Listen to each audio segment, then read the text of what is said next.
Hey, what's going on, guys? Welcome back to Brass Monkey X. So, as you can see, I've had another successful squirrel hunt today. So I was out in the woods all morning. I was out there till about noon, around 11 o'clock or so. I got this little fella. I'll roll in the footage right here, actually. Well, another day out in the woods and another successful hunt, guys. I just got this little fella here. He was right up here in this tree. About 15, maybe 20 yards away. Pretty easy shot, not too difficult to make. Yeah, that's another one for the freezer, guys. Okay, so I'm going to show you guys how I process my squirrels when I get them. I mean, this will work for any small game. It's basically the same thing for rabbits, anything like that. All you're going to really need is a knife. I don't use a knife. I use these here, these field skinning knives, these disposable ones by Smith's. These things are great. I love these things. I buy them in bulk. I use them once and I toss them right in the garbage. They're pretty cheap. I mean, they work fantastically. So that's what I use for processing my squirrels. Because I don't want to mess with a knife and then have to clean the thing and oil it and take care of it when I can just use this and throw it away when I'm done. I have a pair of Camelus shears here that I have. You may be able to get away without using the shears, but I like to use the shears.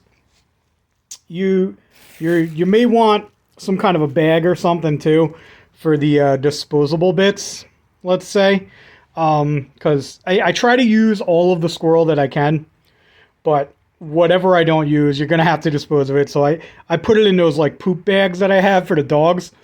I put it in that and I tie it up and toss it in the garbage, and it's fine. So the first step is we're going to skin this guy out. Now, when you're out in the woods, a lot of guys, what they do is they do that method where they put a slit right here in the back, okay? And then they kind of just rip the skin right off. There's another method where down here at the base of the tail, you can make a little cut there, and then you can like put your boot down on the tail and pull, and the skin will come off. Me, I like to leave the skin intact. So I skin this thing out like you would skin out any other mammal, like doing a deer or any larger game animal, because I like to keep the pelts and turn them into workable, usable hides. So I turn them into something like this. So what I do is I flesh these, I dry them out, I stretch them and everything, I egg tan them, then I throw them on my smoker, and then I end up with sort of a usable hide. I mean, it's a learning process for me. I'm trying to learn how to properly tan a hide and make it usable. So I'm learning on the squirrel hides.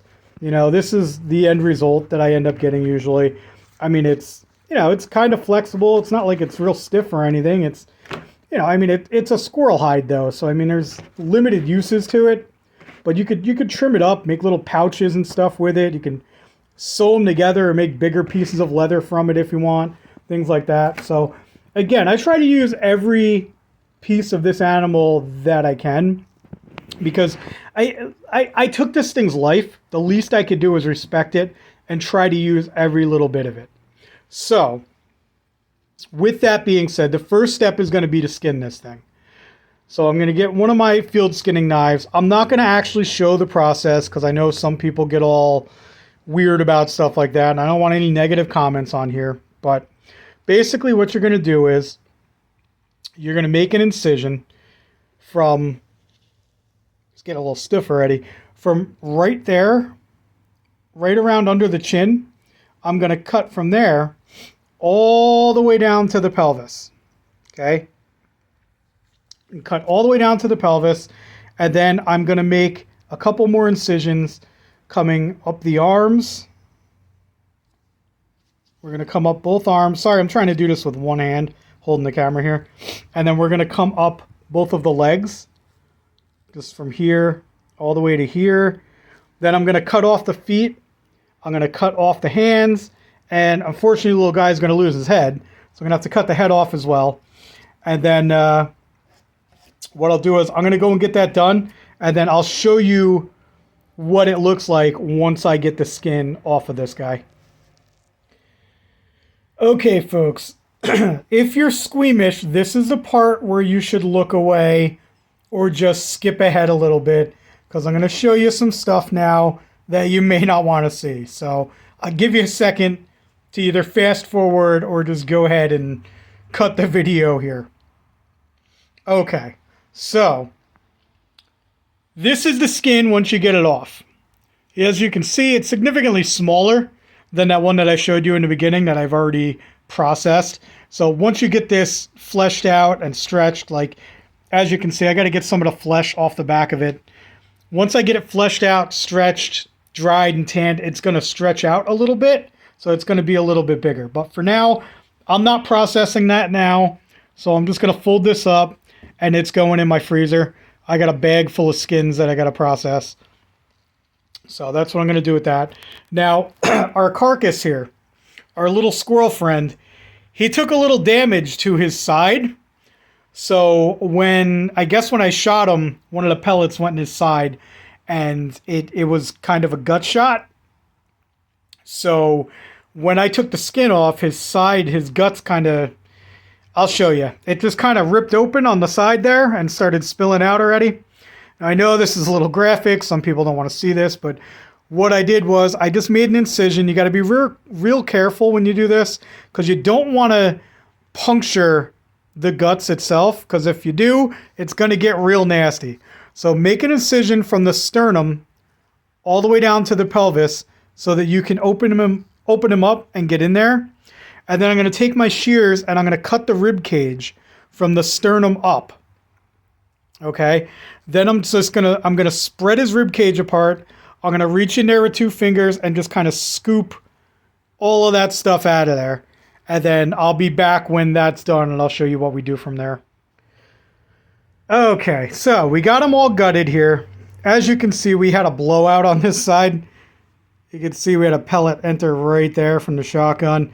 Tore open his side, and that's why all the guts spilled out the side there. Normally that doesn't happen. Usually you get lucky and, you can just cut them open and gut them as usual. But unfortunately, this is what we had. So now that he's all gutted, as you can see, like I said, I took the shears and I just cut right through his rib cage there. You just kind of open them up like that and just scoop everything right out. It all comes right out. It should just flop right out the other end.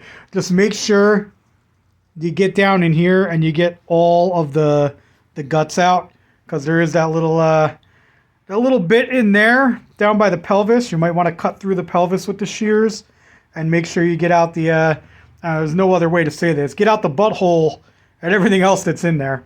And then from here, what I'm going to do is I'm going to take this to my slop sink and I'm just going to give it a rinse inside and out. That way I make sure I get if there's any fur left on it, I'm going to get the fur off. I'm going to clean out the inside real good. You get rid of all that blood and everything. So let me go get it washed up. Again, don't do it in your wife's kitchen. She's probably going to get pissed at you. So I do this down in the slop sink. Then I take it upstairs and I'll show you what I do after I have it all done.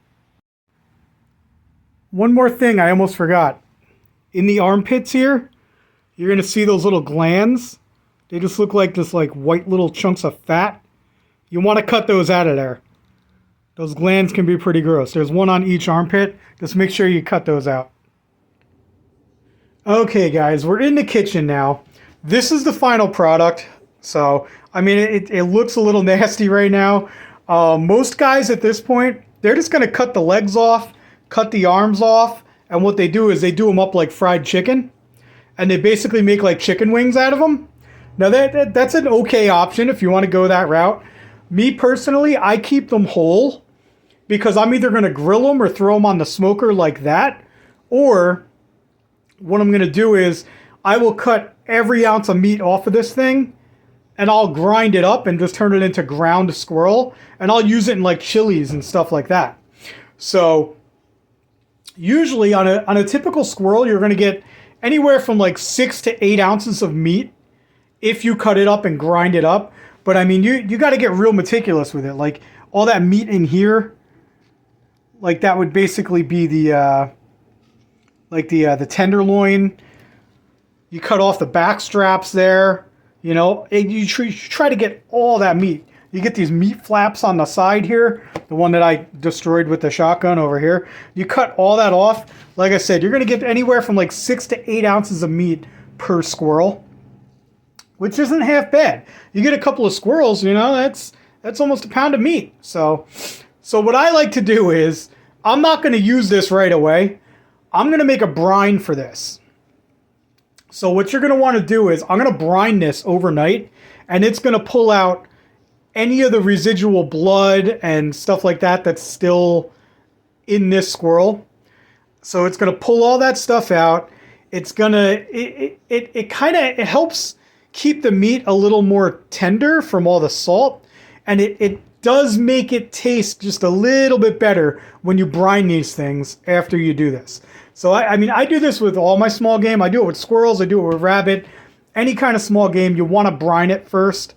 So I will brine this overnight, and then tomorrow I'm going to take it out of the brine, wash it off one more time. We're going to give it a good rinse, make sure we get all that salt off of it, and then we're going to go ahead and vacuum seal it, add it to the freezer, and then when we're ready to cook it, we're good to go. We can take it out of the freezer. We can cut the legs off if we want and make the buffalo wings out of them. You know, we can throw it on the smoker, do whatever we want with it. But the brine, what you're going to do to make this brine is, for every cup of water that you're using, you're going to go ahead and you're going to add 1 teaspoon of salt. Whatever kind of salt you got. Kosher salt. I got this stuff here, just regular Morton salt, this table salt. I'm going to put that in there. I'm going to add, like I said, 1 tablespoon for every cup of water. And then we're just going to go ahead and we're going to dump it in here, and we're going to cover up this whole squirrel. So let me go get that done. Okay, we've added our brine. So we're going to brine this overnight for 24 hours.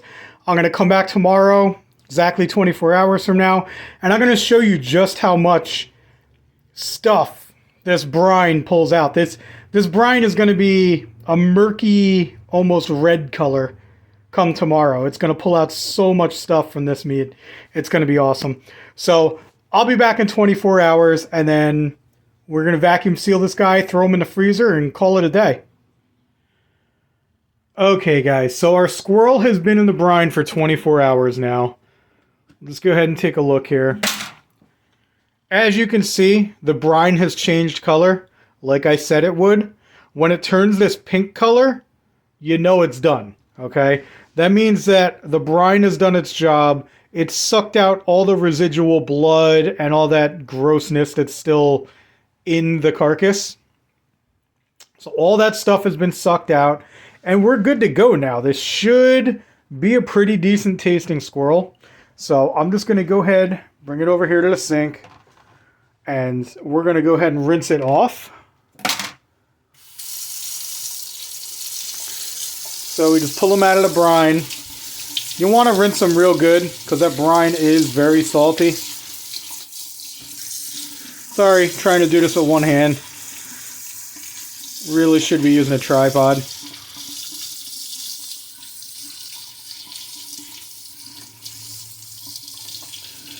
Alright, so we've got them rinsed off.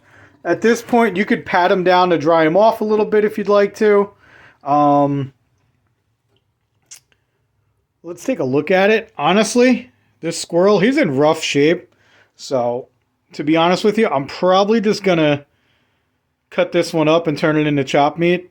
Because, I mean, I usually have this problem here in New Jersey, because we're only allowed to hunt with shotgun in New Jersey. We can't hunt squirrel with a 22 or anything like that.